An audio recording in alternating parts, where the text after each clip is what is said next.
Hi, this is Dan Sullivan, and I'd like to welcome you to our next episode of Free Zone Frontier with my collaborator on this series right from day one, Steve Krein. I'm in Toronto. Steve is in Manhattan.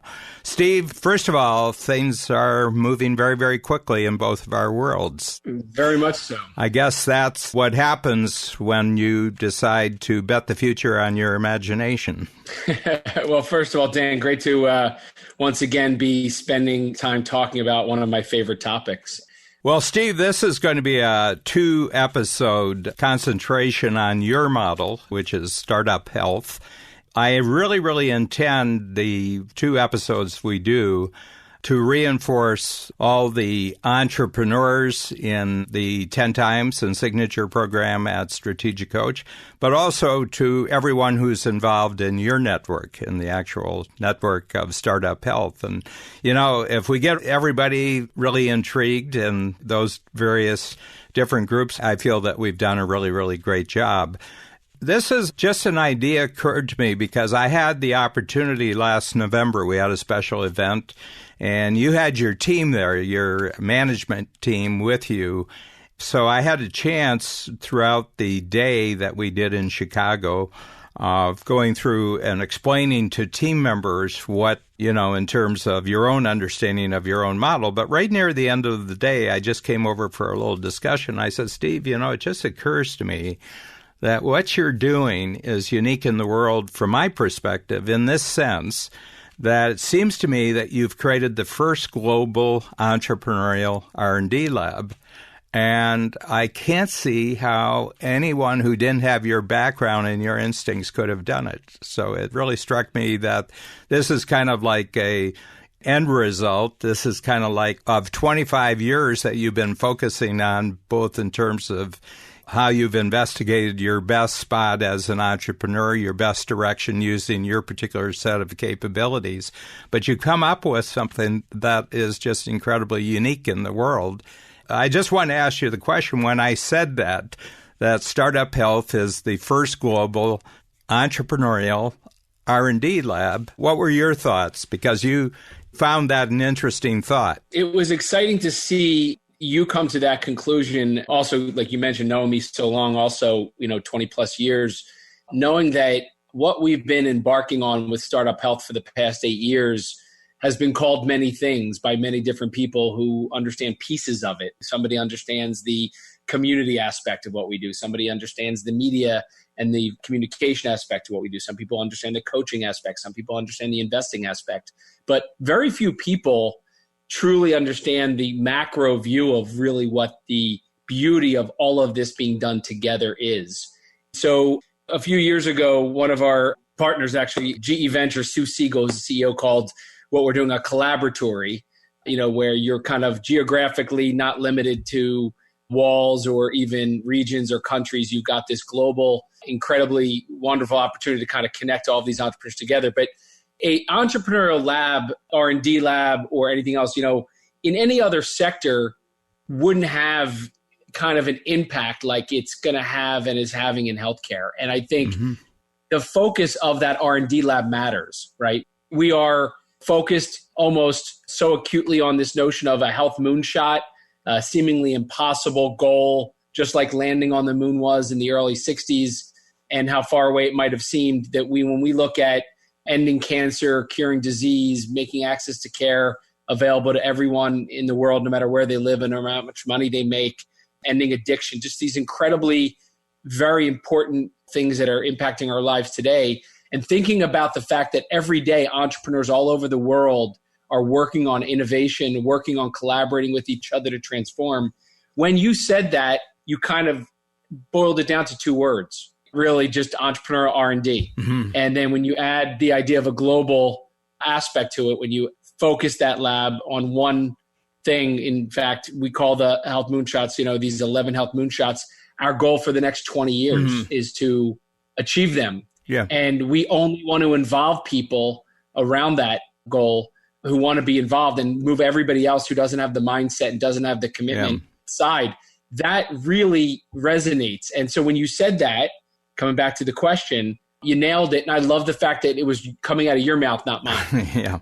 Well, here's the thing, and I put down some of the success criteria that really makes what you do. First of all, it's incredibly transformative even to hear it talked about. But I think that the key to it, Steve, and we talked about this in respect to a lot of other things, okay, and I think that the reason why it's so powerful is because you started, it wasn't about some particular medical device in some particular subdivision of the healthcare or medical division. It was all of healthcare, all of medicine, and it was global. It's things that will be basically useful for everybody. Yeah. And when you think about it, next to food production, I think probably healthcare and medicine is probably the only other topic which fully involves every other human being on the planet at all times during their life. It's the buffer between living and dying. Basically, medicine and healthcare is the buffer that we all are hoping to keep between us and dying. Yeah, and I'm happy to say food's actually included in that, yes. Right? So, if you really just look at 7.5 billion plus people in the world, every man, woman, and child, the punchline of all of this is that we have an opportunity in our lifetime, without a doubt, to collaborate globally with the right people and organizations to make what seems impossible today possible. And we talk about vision, Dan, but lots of people have short-term vision, 3 years, 5 years. In fact, there's a lot of people pushing on short-term vision in a lot of the discussions. A lot of funding plays out that way, where VCs and investors look for, what do you want to do in the next 3 years and 5 years? And very often not allowing them to think beyond the period of time that, quite frankly, a lot of funds have life cycles of 10 years are built for. And so when you think about 20, 30 years out and you're freed up to think about the impact you can have in that period of time, that's the shift. So when I think about 1900, there was still no flight, no airplane. Flight takes off in the early part of the century. 30 years later, it's transatlantic flight. 30 years after that, there's a man landing on the moon. So you think about these 30-year jumps from, first flight, first transatlantic flight, landing on the moon, and then you look at another 30 and you're like, what happened? Where is that next jump? And so healthcare, I think, has an opportunity to use that same kind of aspirational goal setting, but giving it enough time to happen. Yeah. So giving it 20, 30 years, you have to have a global vision, but it needs to be out a long enough time to think about impact and think about what's happening in the next, 90 days or next few years as just steps towards that. And that's, I think, one of the most important things that we spend time on with people is understanding that global long-term vision is the big piece. And that's why we feel so passionate leading with that. But I think that the ingenious part about this is that you're attracting people with absolutely narrow visions in order to make up the broad vision, because all the R&D work, the research and development, is being done by entrepreneurs who have entrepreneurial companies who want to be really, really successful with their particular vision of a great improvement. Talk about the difference that makes from the standpoint of R&D, where there's huge R&D labs that are owned by major corporations. Yeah. But they each have a narrow vision. More and more we're beginning to understand that almost all intelligence is narrow. In other words, your brain is looking for something, but first of all, it's taking you 25 years and it's a continually growing project. But you move from a particular area of taking advantage of the internet in the late 90s, where your narrow focus was really, really on advertising. You were one of the early .com pioneers, but you were also one of the few .com winners, and all the winners that happened. But something happened with you that took you from really being an early pioneer in one particular business. Back then, in the late 90s, you also had to explain what you were doing to most people. So what was the growth of vision And you were ahead of the game. You've always been ahead of the game as far as I can tell in terms of what you're interested in. You've always been ahead of the game in terms of what you're experimenting. But two things, how did it become global, the vision? But the other thing is medicine and healthcare. There's some magic click that happened that triggered you to a much bigger picture. So two things. I mean, I would say that in the 90s, when that first .com era was coming into fruition, I was graduating from law school in 1995, the year the internet was really taking off. It gave me the impetus to start my first company, get seed funded. And I would call my first journey not only into entrepreneurship, but into everything that I'm doing more mercenary than missionary, and focused on, I hate to say it, it was an opportunity to make money and to build a business, not to change the world and make an impact. And my vision wasn't any further than a couple of years out. In fact, there's probably things that I was talking about that sounded like a 1-year vision or a 2-year vision or a 3-year vision. So not embarrassed at all about that, but very much being transparent about, I think during those years, first of all, I wasn't free to think about long term. Yeah. Debt that I'd accumulated in law school and college was massive, a couple $100,000. And so I don't think I was free to think about it, because it was more like, wow, this is the internet. It's going to change the world. How can I take advantage of it, make money from it, right? Not what I think I was able to unlock because I was able to IPO my company and sell my company and finally have the freedom, no longer in debt now with money to play with, that I could not only step back, but with perspective now, have the ability to look at what I want to do with the rest of my life and how I want to spend my time. And I think I absolutely credit you and Strategic Coach and the community for kind of opening up my eyes to the freedom of my time and the freedom of my purpose and the freedom of my relationships and the freedom of the money that now is available. And so once you have that, for me, I was able to see much bigger and much longer. Well, can I tell you a crucial step that I don't want you to skip over here? Because I can remember the discussions after the IPO sale. I mean, after the company was actually sold, period. It was sold on the market. And I think we should stress this, that the game that we're talking about, you can't play this game if you're not confident about your cash flow. Because by the very nature of that, you have to think short term. You can't think long term. And you can't think too far beyond your own needs. Okay? What happened, and this is an observer, I've watched you, and I'm very, very good. I'm a fifth child. I practice on my 4 older siblings, and so I have a notion what other entrepreneurs are doing. You created a unique coaching program, and I remember the coaching program, and I call it the Startup to Payoff coaching program for entrepreneurs. You created that. And I'm not entirely sure why you created it, and I think you thought of this might be a really interesting coaching program, but it is really fundamentally the glue that hold together both on the entrepreneurial side and on the investment side. It's the coaching program that you created in the early 2000s.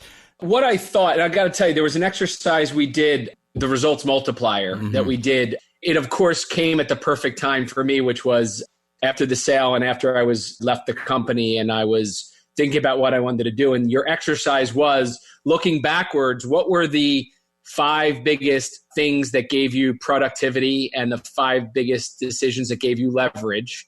And the analysis was really, I want to call it a postmortem, right? It was very therapeutic, by the way. It was better than a therapy session could have ever been, because what it did was it took the prior, let's call it 8 years, and put all of the context around the productivity leverage lens, which gave me the impetus to say, wow, had I known then what I now know, what would I have told that entrepreneur in 1996 starting the company versus what I was now able to see after the full life cycle that I had lived through? And my instigation was, I can coach other entrepreneurs on what I've learned. And I didn't have the perspective, again, at that time yet, because it wasn't focused on healthcare, that it wasn't just about building a business and raising capital and exiting, which, again, that was my perspective of my mercenary years as an entrepreneur. And that actually led to not only a series of things, but one of my investors from my first company, who was part of that mercenary years of my life, who joined my company board after we went public and helped me sell the company. And he was diagnosed with pancreatic cancer, right? That was all of a sudden like a very different conversation about everything that we were doing, because all of a sudden I was like, wow, exiting, selling, raising capital, that doesn't matter.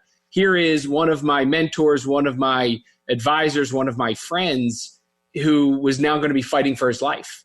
His request at the time was to use my knowledge, and not obviously medical knowledge, but internet knowledge and technology knowledge, to help him and his family navigate this using technology and the internet to unlock perhaps a silver bullet in extending his life, not saving his life. I would call it a shake. Yeah. It was almost like a rattle to my core that what I was doing had not any impact at that moment on impacting people's lives. I was focused on helping entrepreneurs figure out how to make money and figure out how to sell. And it seemed all of a sudden instantly meaningless. Yeah. And I have to tell you, you haven't fully told me that before. So here it is. I think I know you, and I get a whole piece of information. You know, I'd like to, from time to time during this first podcast, kind of sum things up. So you've put together a massive two-part. Once you have the coaching program, now you can go out into the marketplace and know who you're looking for in entrepreneurial companies, okay? And I think another tool which has become very crucial along the way is the mindset scorecard that we developed in Strategic Coach. But can you give me the real numbers? I've just put down a number of entrepreneurial companies you now have in the Global Startup Health Network. How many companies are you at right now? It's actually over 280 companies from 23 countries. But the kicker here is that about 10 to 15 new companies every quarter get added to that. Out of how many applicants? Because this is really crucial. Oh, my God, thousands. Yeah, so you're a magnet. You've achieved the status that you're the buyer, and other people have to sell you on why you would be interested in, one, taking them on and introducing them to other people in their network, and also allowing them to take advantage of your coaching program that you developed. The other thing is, and we haven't gotten to that yet, but this is really what makes it extraordinary exponential, but just talk about the companies themselves and what you've learned about who belongs and who doesn't belong. Yeah. So I want to close one gap before I do that, which is we were talking about how I got into healthcare, focused on that, to how we shaped Startup Health. Everything I described up until then was pre-Startup Health. Startup Health launched 8 years ago. And if I was to take my 20-year prior to starting Startup Health and sum it up, the things that I was now bringing to Startup Health and its vision were based on all of those raw experiences of productivity and leverage from all of those years, and now pointing that in a specific direction. And so I want to just kind of bring it together to say, absolutely. When we launched Startup Health, the coaching I had done became meaningless up until then, into what I would then begin and how we would begin coaching entrepreneurs. So it was almost a new line in the sand, right? And a new start on everything I had done up till there. We considered practice for what we were embarking on. I think I feel that way again today as I embark on the next phase of what we're doing. But the pieces were threefold. One, the incredible distinction between who's in your community. Everybody's in a community, right? Your family is a community. Your friends are a community. Your classmates, your team members. Who's in your community? And the power of a supportive community that has some shared values, some shared principles. And for me, it was having a shared vision and the idea that we could bring together a global army of entrepreneurs. We call it army because I think that it's what we're up against here. A global army of entrepreneurs focused on achieving health moonshots. So the idea that we would look for and be a quote unquote buyer of, in your language, entrepreneurs who have the aspiration and the vision to achieve a health moonshot. And given the fact that we're believers that this will happen, we wanted people to know it's a safe community where everybody's a believer. So we're all believers that we will do this together, can't do it alone, and that the power comes in numbers. And that R&D lab kind of thing you talked about is really the framework that I now can put around the metaphor of this idea of a man landing on the moon. 400,000 people, 20,000 companies collaborating over a decade to put a man on the moon. And by the way, bring them back safely. and bring them back safely, yeah. The Russians, by the way, had the first part of the formula. They just didn't have the second part of the formula. Yeah, exactly. So I want to point to this notion of like community, who's in the community, the idea that we have criteria of what we consider to be worthy of being in. And it's kind of a funny thing. We're both inclusive and exclusive at the same time, right? We want everybody's invited, but you have to have a mindset that is specifically in or has ambition to be in a certain zone, right? And it's kind of funny because everyone's welcome, but yet only certain people are welcome because, you know, everyone says, I care about healthcare. I want to make an impact. Okay, well, do you have the right mindset? And so mindset has been a filter for the community, who we want to attract. And so going back to those numbers you were talking about earlier, thousands of people applying to be in startup health, but only selecting the entrepreneurs who we believe have the mindset to achieve the health moonshots, who are going to have the sustained resilience or the ability to have sustained resilience at what it's going to take to achieve those moonshots. And this is one that was apparent in 2011 when we launched, but I got to tell you, I don't think I had the words for it then. You've helped me really crystallize that. But the collaborative capabilities and the ability to collaborate, because there is such a bizarre, siloed, do-it-yourself approach in healthcare. And I can't see when it happened, but it just seems like it's just all over the industry. Everybody goes for do it themselves, keep the secrets, don't share, don't work with others. And that's not a recipe for achieving a moonshot, a health moonshot, or any other kind of ambitious goal. You've got to be able to say, these are my unique abilities, and what other unique abilities do I need to do that? And so our community has those components of sustained resilience, collaborative capabilities, and transformational mindset. That's who we're attracting. Yeah. And that's who we want. And we are continually pruning and curating the community to make sure that's all that's in there. Okay. So, Steve, just to give some things that people can really visualize when they're listening to you, if we did a spectrum between the most advanced company in the network, and it may go right back to 8 years ago, and the newest, what would be two examples that would tell people what are people actually doing in the network and what are they doing with the thing that they're most passionate about in the network? And then I'd like to talk about how big are these companies? I mean, what's the range of the companies? Yeah. And then what are the different specialties, you know, the different moonshot breakthroughs that they're working on. So those three. First of all, what's a new company in look like? What's the most advanced company look like? Yeah. So I want to caution the word advanced because I think the word I want to choose to use is most transformative and has made the most progress. But advanced is kind of an interesting word here because what I think is important is a health moonshot, just like landing a man on the moon and bringing him safely back to Earth, is something that's going to be achieved down the road. So what are the baby steps and what is the progress being made? And we think that's an important distinction. I want to tell you about an entrepreneur, actually entrepreneurial brothers who are not new to our community in terms of network, but two new entrepreneurs to Startup Health, serial entrepreneurs, Todd Park and Ed Park, who have built several companies, several healthcare companies, also served in the government as chief technology officer under President Obama. He was also Chief Technology Officer of Health and Human Services and really kicked off, I would say, in 2010, the democratization and liberation of data to allow a lot of the innovation that is currently happening in healthcare to take place and really unlocking, I think, a new generation of entrepreneurs.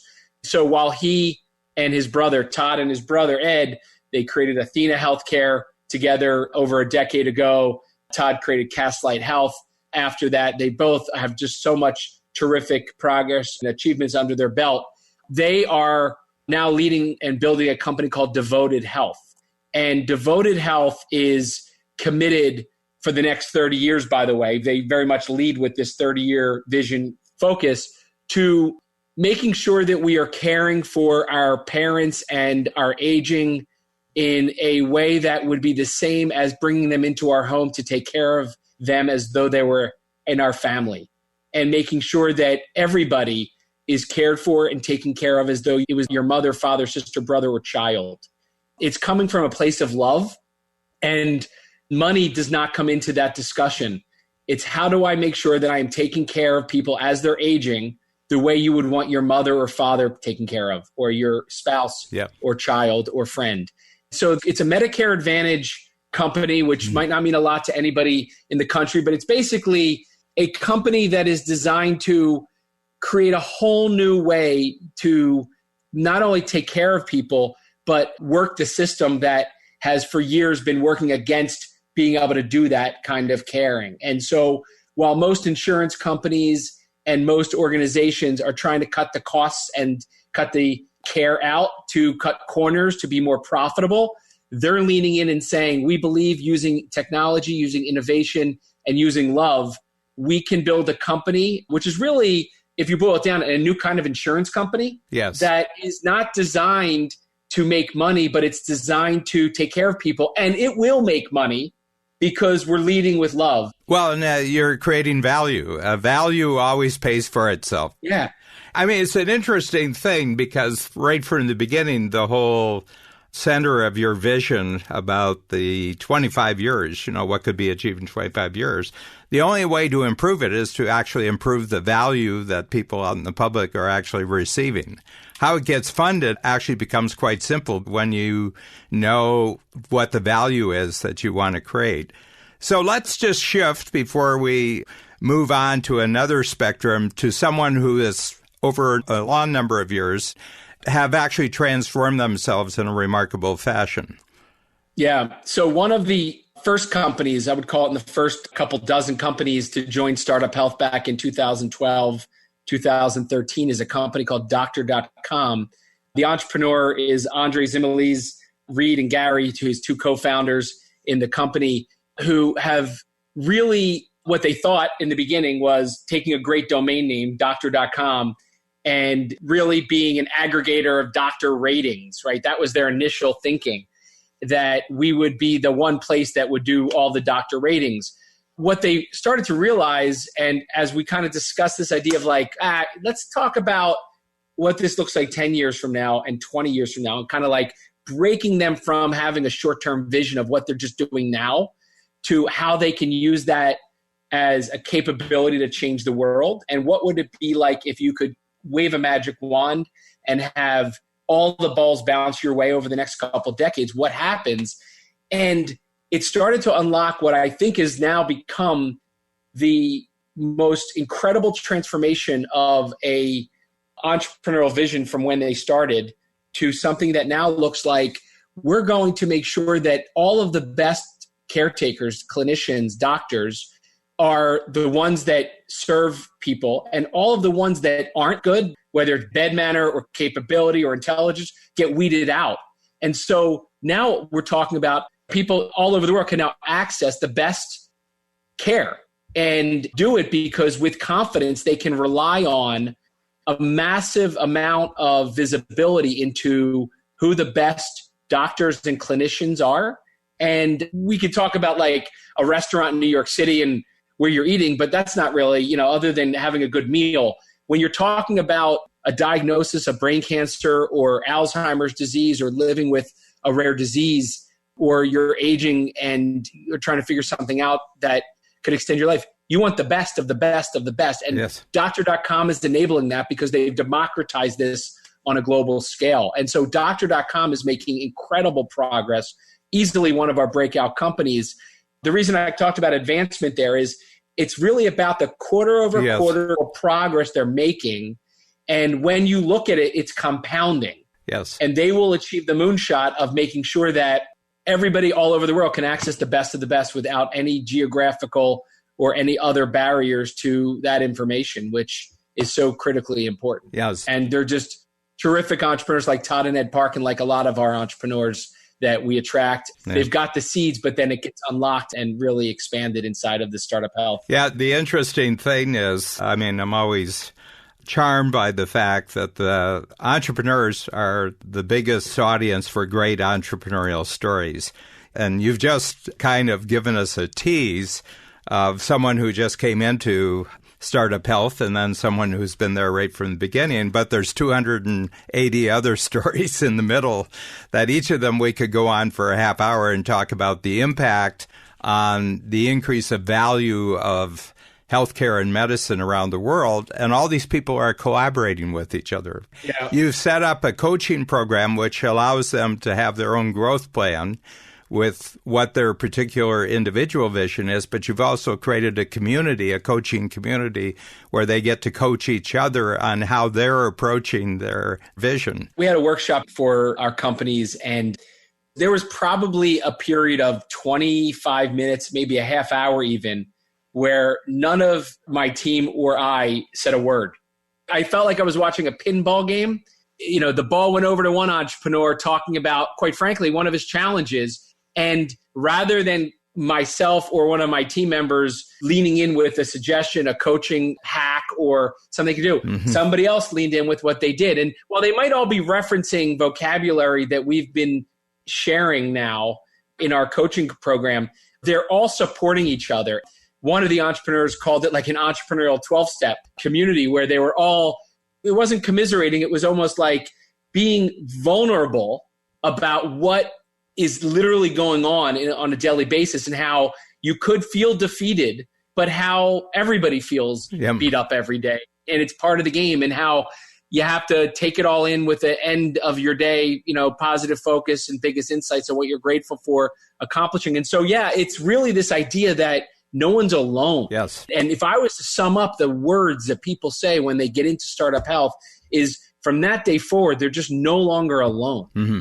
We're approaching the conclusion of this first of two podcasts. And Steve, I want you now to really talk about the huge thing that you've built that now makes you extraordinarily attractive to very, very large collaborative investors.